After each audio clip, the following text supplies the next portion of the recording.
Good morning, everyone. Good morning and welcome to the Fall 2002 Seminar in American Religion. My name is Kathleen Sprose-Cummings. I'm the director of the Cushwa Center for the Study of American Catholicism here at Notre Dame and professor of American Studies and History.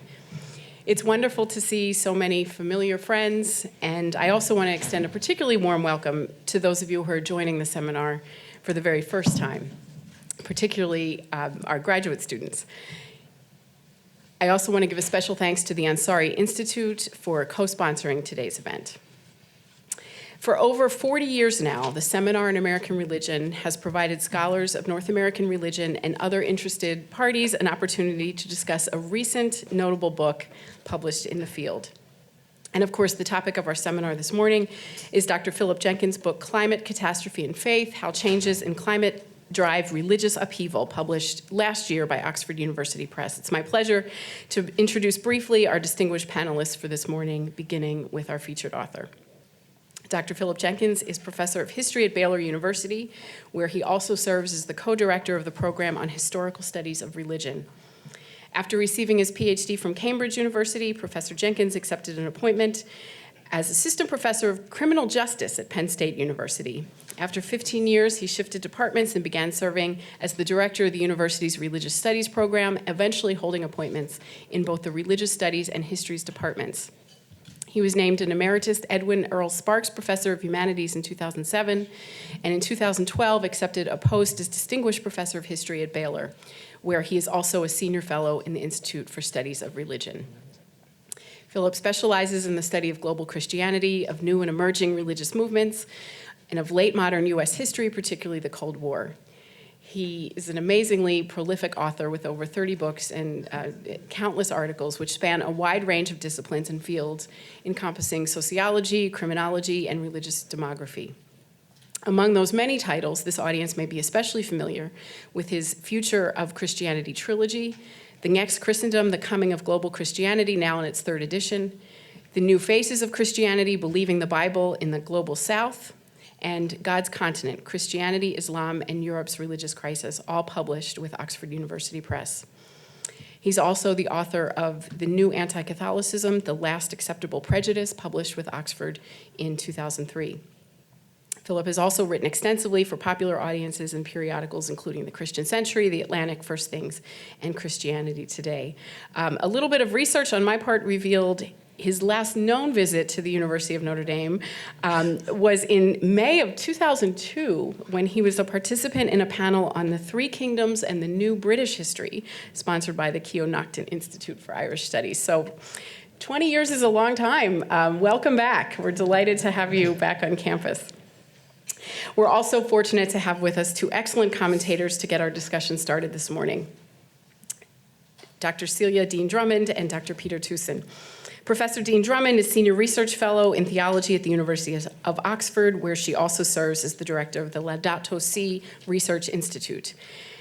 She received her first PhD in plant physiology from Reading University and went on to earn another PhD in systematic theology at the University of Manchester. Professor Deane-Drummond taught courses in both biology and theology at the University of Chester from 1994 to 2011, during which time she developed and directed the university's MA in Religion and Science program. In 2011, she joined Notre Dame as professor of theology and remained here until 2019. Professor Deane-Drummond's scholarship centers on the intersection of faith and the natural sciences, and she brings her scientific expertise to bear on pressing and wide-ranging moral and theological questions pertaining to ecology, evolution, bioethics, and anthropology. She, too, has published hundreds of articles and book chapters while authoring or editing over 20 scholarly books. Prominent among her numerous awards and fellowships was a grant from the Templeton Foundation to co-direct the Transdisciplinary Human Distinctiveness Project. From 2011 to 2018, Celia served as chair of the European Forum for the Study of Religion and the Environment. She is also the co-editor of the journal Philosophy, Theology, and the Sciences, and a trustee of the International Society for Science and Religion. Celia, thank you so much for being with us today, coming back to campus. Peter Thuesen is professor of religious studies and adjunct professor of American Studies at Indiana University, Purdue University, Indianapolis, where he is also director of humanities research in the Center for the Study of Religion and American Culture. Peter received his PhD from Princeton and taught at both Tufts and Yale Divinity School before going to IUPUI. Peter is a historian of American religion who has written award-winning books on topics including Jonathan Edwards and the history of the Bible in American life. His 2009 book, Predestination, The American Career of a Contentious Doctrine, was featured at the Fall 2010 Seminar in American Religion here at the Cushwa Center, with comment by Michael Winship from the University of Georgia and James Turner from Notre Dame. Over the past decade, Professor Thuesen has been a stalwart and enthusiastic participant at more of our seminars than we can count. It's very rare that he misses one, so we're absolutely delighted to have you here in an official capacity today. Like Professor Jenkins, Professor Thuesen has written on religious responses to and interpretations of meteorological phenomena, and in 2020 published a book with Oxford titled Tornado God, American Religion and Violent Weather. Like Predestination before it, Tornado God won the Book Award in History Biography from Christianity Today. One especially noteworthy reviewer of the book, Philip Jenkins, described the book as lucid, evocative, and well-written, a fine achievement.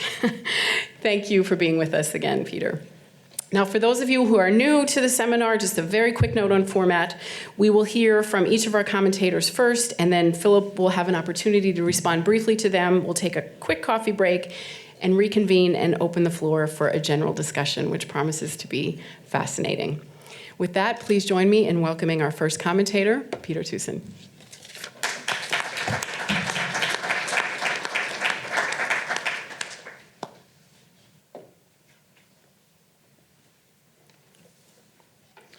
It's a real pleasure and honor to be with you today. Thanks, Kathy, for the invitation. And Celia and I were talking at dinner last night, should a historian or a scientist theologian go first, and we decided that history should come first as background. So here I am. On a personal note, I'm grateful to have such distinguished company as Philip Jenkins in the disaster history business.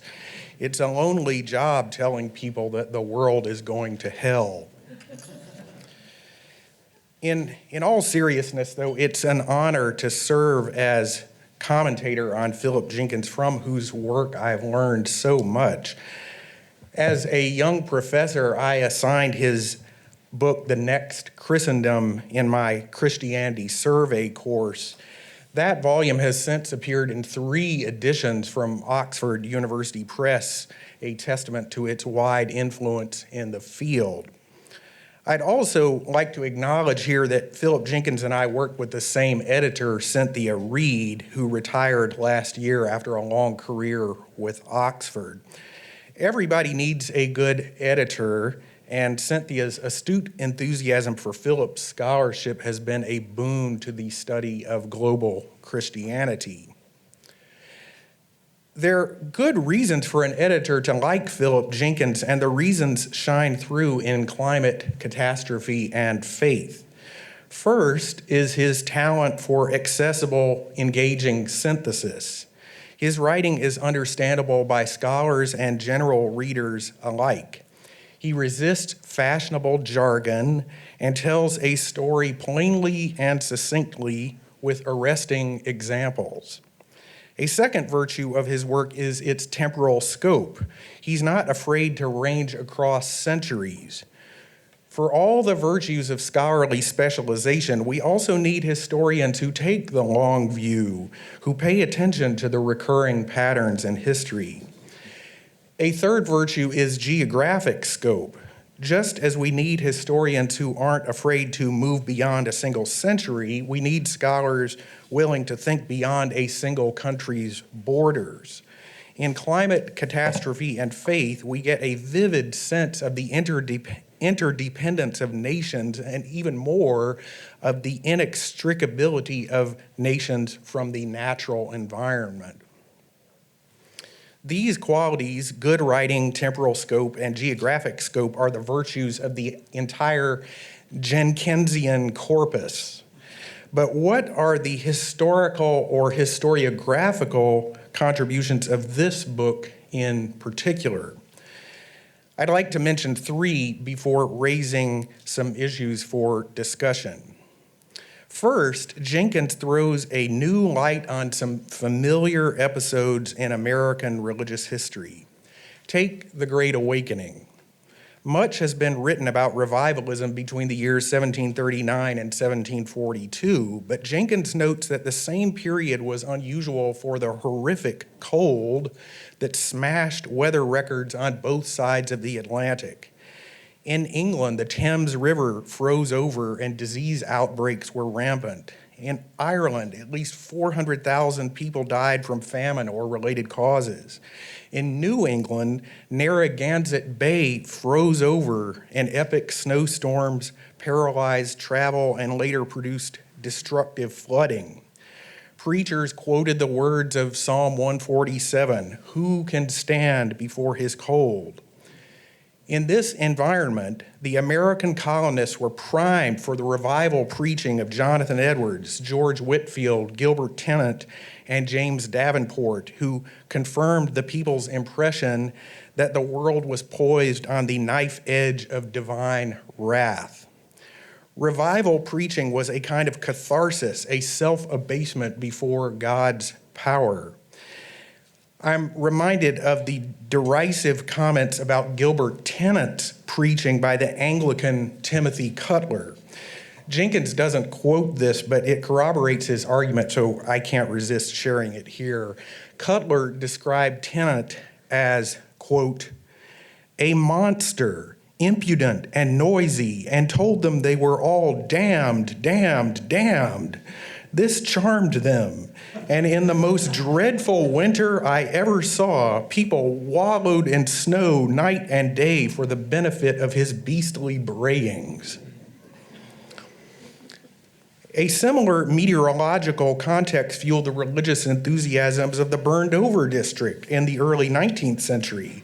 Jenkins notes that many of the prophets of that era, including Joseph Smith and William Miller, were alumni of the Year Without a Summer, 1816, caused by the Tambora eruption of 1815.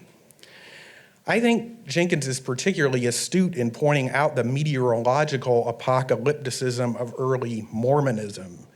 I've written a little about this theme in my own work, but the weather and climate remain underappreciated, I think, in LDS historiography.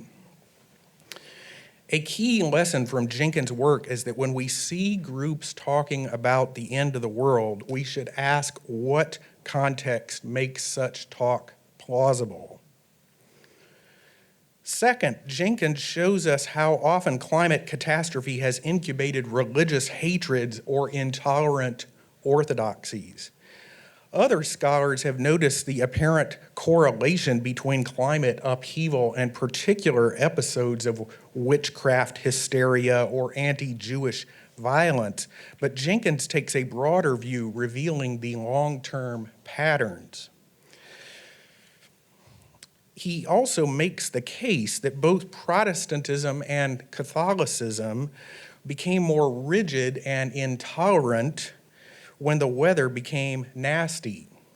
In the 1540s, Europe suffered a ferocious drought which disrupted agriculture and set the stage for Calvin to take power in Geneva. Jenkins writes, "It is difficult to imagine such a dictatorial revolution being accepted except in the context of the clear signs of divine wrath that had been made so evident in the Great Drying." Later, in the decades following 1560, the Grindelwald fluctuation brought some of the most brutal winters in Europe's history, inspiring such artwork as Peter Bruegel the Elder's terrifying painting, The Triumph of Death. Calvinism flourished in this environment, for it was, as Jenkins puts it, a religion of crisis.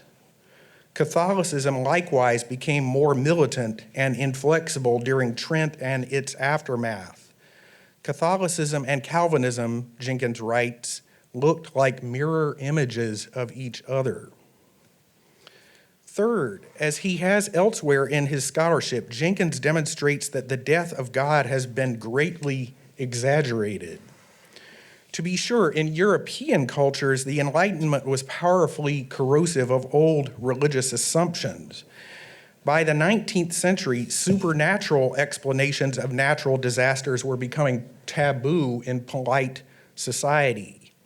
Likewise, witch hunting was virtually extinct in the global north. But the situation was and is different outside the weird world that is the acronym for Western, educated, industrial, rich, and democratic. In areas where population growth has been most explosive in our own time, levels of religiosity remain high. There are also the regions of the world, these are also the regions of the world most economically vulnerable to climate change. Hence, Jenkins' prediction that the problems that have historically accompanied climate crises, scapegoating, violence, fleeing, will only increase in the future. If the natural forcings of climate change due to volcanoes, sunspots, El Nino, and the like caused such social turmoil in centuries past, it's truly scary to contemplate our present future when anthropogenic forcings combined with natural ones promise unprecedented climatic and social chaos. With that in mind, I want to raise two questions for discussion. The first is only partly whimsical. What's the best climate for religious ferment, warmth or cold? The four foci of Jenkins' book, pivoting around the years 1320, 1570, 1680, and 1740, were all unusually cold. And he convincingly shows how they all sparked, ironically, a fiery religiosity. Conversely, the high Middle Ages were a time of comparative warmth, the medieval warm period, and they spawned the cool reason of medieval scholasticism and the Gothic cathedrals. Perhaps the answer depends on what kind of religious ferment you want. If intellectualism is what you seek, then the comfortable temperatures of medieval Paris seem ideal. That said, how do we explain the intellectualism of the Protestant scholastics, which flourished during the Little Ice Age? It reminds me of a parlor game we used to play when I was on staff at the works of Jonathan Edwards at Yale. What's the best climate for Calvinism? Conventional wisdom would seem to suggest it's places with cold winters like Dordrecht or Grand Rapids. But then there's the Huguenot diaspora in Charleston, South Carolina, not to mention present-day Sunbelt enclaves like Jackson, Mississippi, or Escondido, California, which both host Reformed seminaries. The truth is, we can't reduce the answer to any simple equation, warmth equals cool religion, or cold equals hot religion. To his credit, Jenkins resists any simplistic determinism. As he acknowledges several times in the book, climate is just one of many causal factors in history.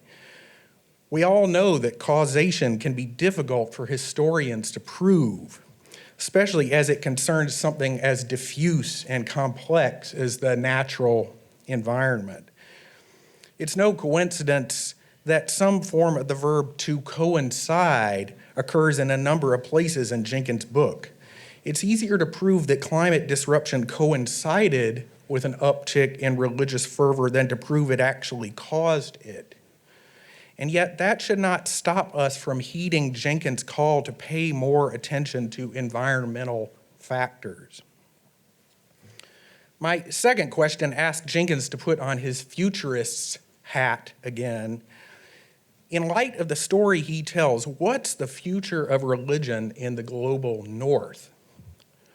He touches on this late in the book when he observes that the climate crisis has produced some progressive religious responses, Laudato Si, for example, or the Evangelical Climate Initiative.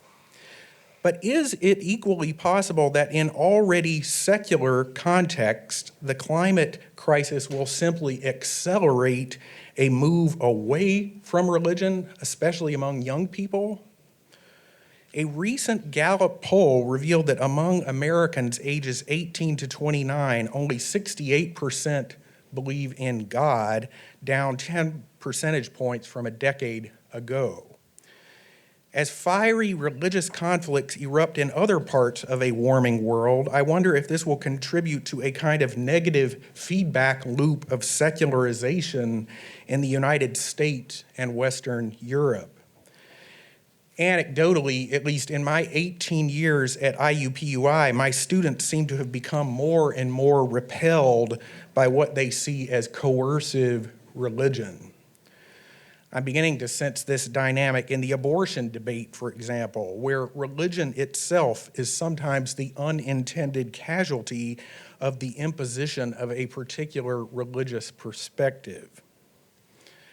On the other hand, could the apocalyptic pressures, to borrow Jenkins' well-chosen phrase, in the weird world eventually increase such that even secular young people will find their way back to the Bible and religion with all their imaginative apparatus for making sense of the end of days? And is this an outcome that we should wish for? I think it depends, frankly, on where they're getting their religion. One thing I certainly wish for is that Jenkins' sensitivity to climate would become the norm in the humanities, and conversely, that climate scientists would pay more attention to insights from humanists. If Jenkins is as successful at raising awareness of climate as he was with making global Christianity a household name, then the future looks bright, even as the world is burning. A telling indicator of Jenkins' success in popularizing global Christianity is that he recently retired his Notes from the Global Church column in the Christian Century after 14 years. As he explained, global Christianity is now so taken for granted as part of university and seminary curricula that a column introducing the topic no longer seems necessary. What he didn't tout was his own scholarship's role in this salutary development. I'm pleased in this seminar to give Philip Jenkins his due, and I look forward to our discussion.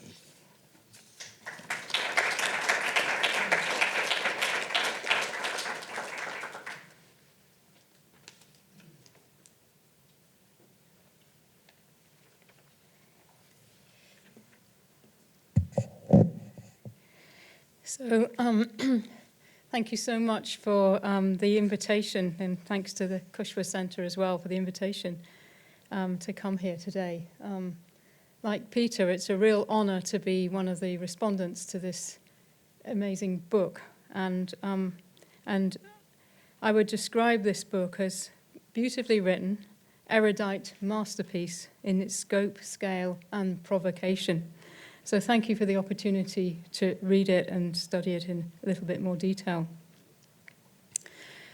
So the book begins, as it intends to go on, with a dramatic account of Jonathan Edwards' sermon of 1741, preaching on God's eternal punishment, and described by Jenkins as one of the most influential sermons in American history.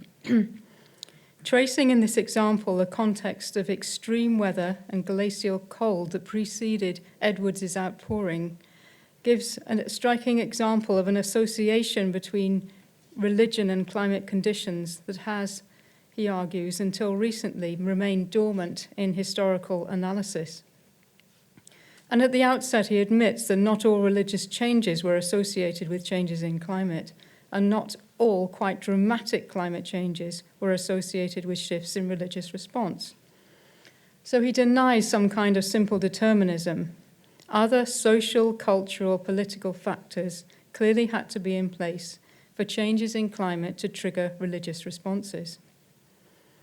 I'm convinced from the examples he laid out in this book, focusing on the pivotal periods of 1320, 1570, 1680, and 1740, of the importance of climate factors in understanding human history.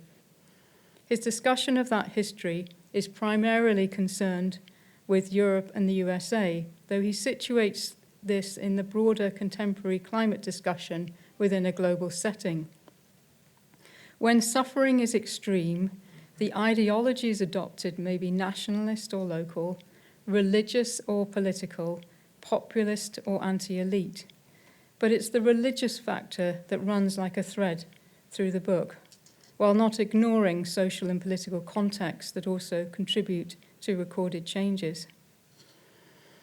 He points to the ambiguity of any worldly crises for religious institutions, acknowledging that while such groups have at times taken the lead in offering charitable support to those who are suffering, as the social and natural crisis deepens and complexifies, those institutional supports prove inadequate, opening the way for new sects and cults, or perhaps the rise of monasticism. He gives graphic examples in different historical periods of persecution of minorities, scapegoating, witch hunts, and eventually, in extreme cases, total societal collapse and breakdown. Positively, the book sounds like a clarion call for those involved in religious leadership to wake up to the significance of climate change in triggering shifts in belief and practice. Negatively, rather like the catalogue of evidence from climate scientists about impending global apocalypse of the Earth system itself, the numerous historical examples of the way religious belief so often expresses itself in outright violence, persecution, religious rivalry, and scapegoating, so intensifying rather than relieving the suffering of other people, make for a very depressing reading. But Jenkins is not content just to talk in generalities. His skill as a historian is to pick out explicitly what people are going through and the impacts on their daily lives, as well as trace the broader social and cultural movements. You can feel, in other words, the mood of the time and the intense tribulation, almost as if you were living through that little ice age, for example. Some relief comes to the catalogue of disastrous conditions once he speaks of the climate anomaly of the medieval period. Generally speaking, the reader is caught up repeatedly in the turmoil of the time, rather like a roller coaster. Perhaps such empathetic historical painting helps put the more extreme religious reactions charted in human history more in perspective.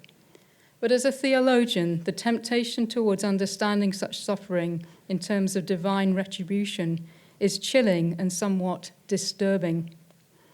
Generally, the concept of an angry, judgmental God who metes out punishment in the form of death, suffering, disease, and pestilence is characteristic of the Old Testament. The New Testament has a different way of approaching extreme suffering by refusing to accept that suffering is a result of sin, either of the individual themselves or others. The book of Job is prophetic in allowing Job to question the correlation between his suffering and wrongdoing.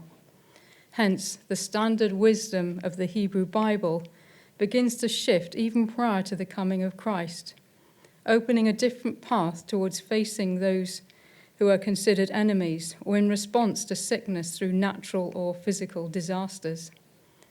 The fact that, historically at least, people in mass numbers regularly reverted to the idea of a judgment, punitive God and became, by imitation, violent punishers of scapegoats and minorities shows the fragility of that witness and the human ability to be deceived by alternative ideologies. The four horsemen of Revelation, famine, plague, death, and war, rear their ugly heads throughout the historical periods that Jenkins spells out. The buffers against food insecurity are, he suggests, not really in place in the global south, so increasing the chances of something similar happening, analogous to the historical examples raised in this book. I'm not totally convinced, however, with a comparison between the global south and early European and American experiences. Yes, there are some broad analogies, but the anthropological and cultural differences between Asia, South America, Africa, and Europe are multiple. Further, the comparison has unfortunate undertones. How might those in the global South perceive a comparison with Europe hundreds of years ago? Have we, by implication, really grown away from risk? What Jenkins seems to be searching for is some form of universalizing set of principles emerging from these historical studies, or, to use his own words, establish a framework for understanding the coming era of crisis. I'm not totally convinced that historical studies provide the kind of information to permit that comparison in a useful way, even if there are extremely sobering lessons for all societies to learn from these checkered histories of catastrophe. He is right that witchcraft is common in African countries, but the religious context is very different. And I am sympathetic nonetheless to the idea of looking into the past gives clues about human behavior more generally, and therefore may be useful as a plumb line for thinking broadly about societal futures. He's correct that the global South will feel the very worst impacts of anthropogenic climate change of our centuries, even though those societies have done the least to contribute to it. The moral, ethical, and theological reasons for caring for those who will bear the brunt of this suffering, at least initially, is left for the reader to work out. I'm not convinced, though, that portraying God as fearful, punishing those who fail to act justly, will be sufficient to goad global action and change for the good.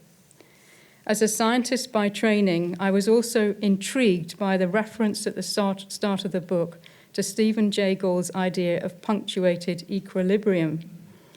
It's a useful analogy at one level, insofar it expresses the idea of rapid change interspersed by a slower, more gradual changes, which are nonetheless accumulating beneath the surface.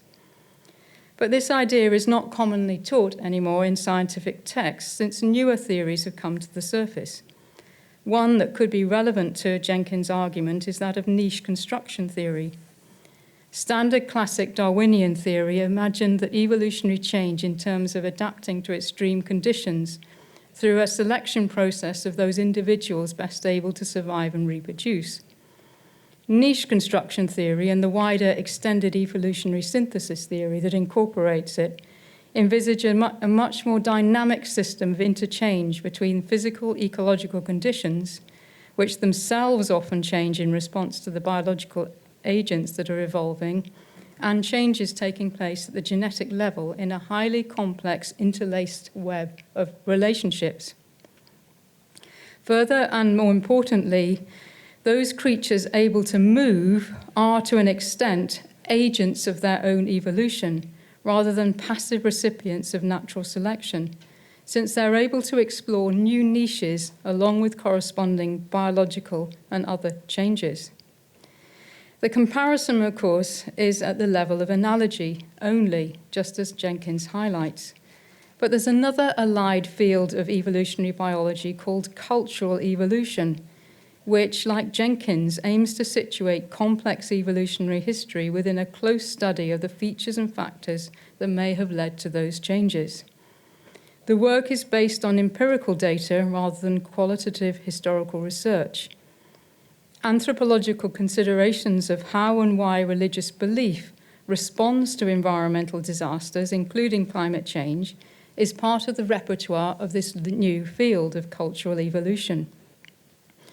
Many scientists seek to explain the origin of religious belief, or big gods, as they call it, in terms of a punitive, angry God, such as the work of my colleague Dominic Johnson in Oxford, for example. Such ideologies are created in their argument in order to reinforce compliance in cooperation, so regulating the behavior of freeloading, selfish individuals.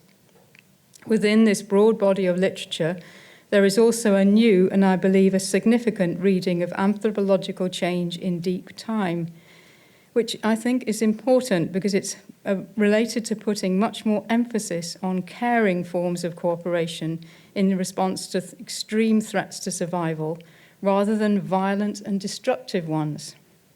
Indeed, some feminists and others have argued that focusing on our deep past as violent and cruel reflects a latent gender bias and possibly a more general psychological negativity bias. I'm currently working on a project with an archaeologist from York University on what makes caring communities stable and resilient. The argument that seems to be emerging from this work is that intense forms of long-term compassion and caring is one of the most distinctive aspects of the Homo lineage, a fundamental anthropological constant required for survival in extreme conditions, going back to hominins way into the Paleolithic. Just as the early prehistory of human life has in our recent past been read through a bloody and violent lens, less attention has been paid to the opposite forms of behavior that's now coming to light. I'm therefore going to end with a provocation of my own, and I speak as a non-specialist who is prepared to make a fool of oneself. What if our more recent history over the last few hundred years was also read differently, not ignoring the real threat that climate change provokes, or even denying the occasions of violence that Jenkins' analysis has brought to the surface, but rather focusing on different historical periods that sought out virtuous exemplars and communities who, perhaps in a way that was less well recorded, sought to lead peaceable lives, living in close community with others. A history of hope, in other words, rather than despair and apocalypse. And with that, thank you so much for listening.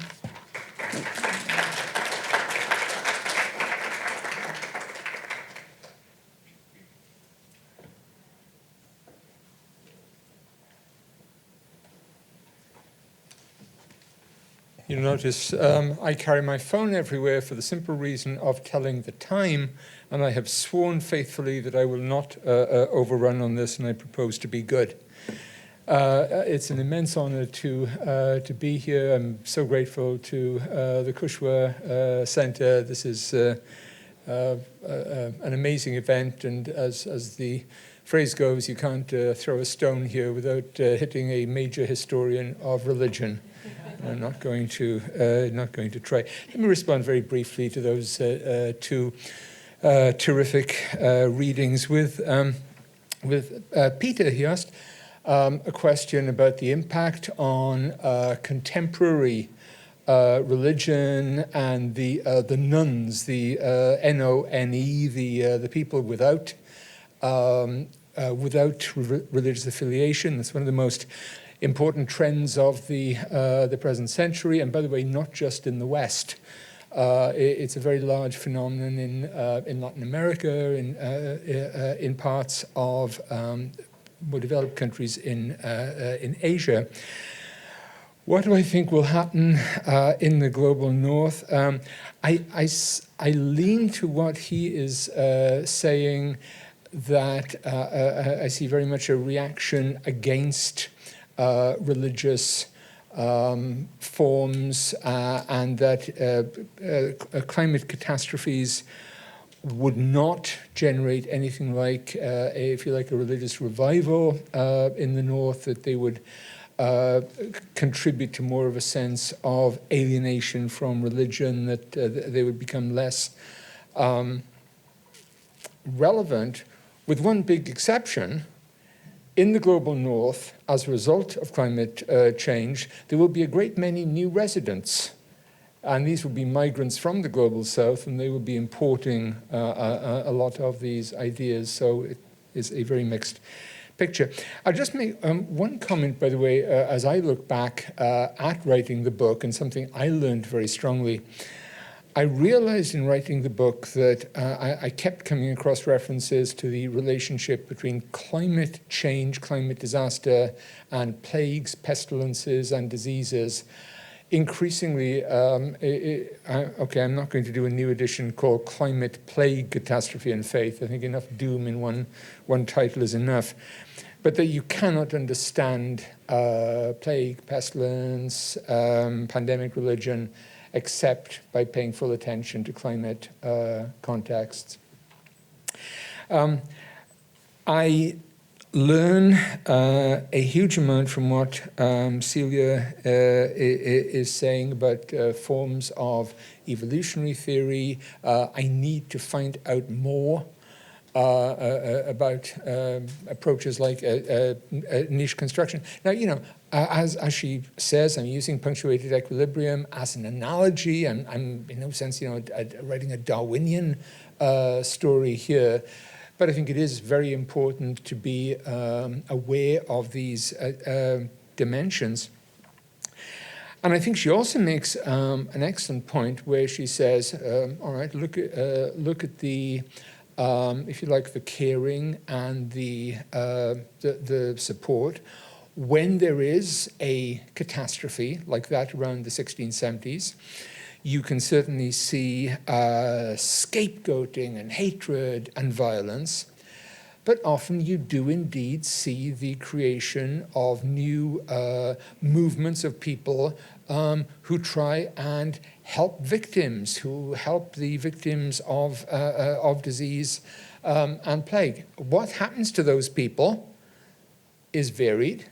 You know, one of the great consequences of the disaster around 1680 is that the Quakers are largely squeezed out of one area, which is Great Britain, and are shifted in very large numbers off to Pennsylvania. So what is the net effect on, if you like, cultures of cooperation and sharing? Well, in the long run, I suppose, it is progress. And rather, as Peter remarked at the beginning, working on disasters can lead you to a focus on these terrible things. I do not wish to be remembered as Disaster Jenkins any more than he is Catastrophe Thuesen. But it's a critical point that crises like that do produce mutual sharing, support, and people trying to help each other as well as kill each other. And I think that's very important for any sort of rounded approach. I absolutely take her point also about not trying to tell people from, if you like, a global South nation, well, what you're doing is exactly what happened in Europe in 1600. Oh, so we've just failed to evolve, have we? Well, no, clearly. And in fact, I have become increasingly skeptical through the years of how far terms like Global South can be used as simple umbrella terms. Having said which, I'm also impressed at studies that look at a global phenomenon like the disastrous extreme El Nino conditions of the early 80s, and how they generated really surprisingly similar consequences in very diverse parts of the world, from Central America to Southeast Asia to Ethiopia. You know, are we dealing with a simplistic response? Absolutely, absolutely not. But maybe I come back to one thing I did remark in the book, which is that if you're a policymaker or you're interested in the work of human, relief and support, there's a concept that we need to put front and center in the way we think of problems, which is that of latitude, which is the latitude of a nation. Does it decide the culture and fate and wealth and politics of that nation? Obviously not. But is it a prime thing to look at as you think about how a society is going to be affected by these undoubted changes? Yes, and it's something we do need to think about.